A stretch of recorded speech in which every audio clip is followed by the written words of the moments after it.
So I think the Australians are just looking for somebody to blame when ang dapat na i-blame were the Australians who are really, I think, looking for trouble.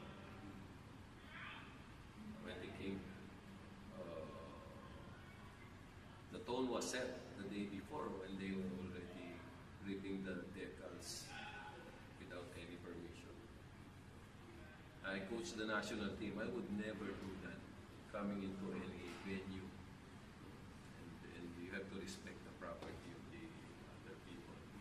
Whatever they say, patan pa man yung dahilan.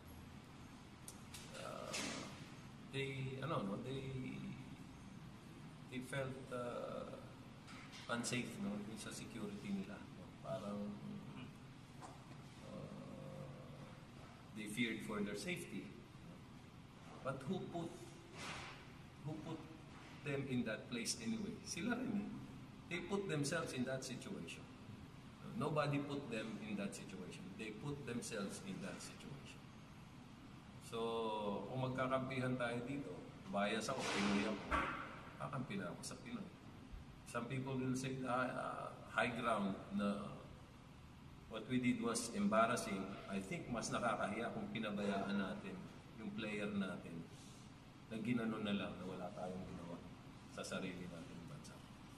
Normal reaction, magkakalit ka talaga.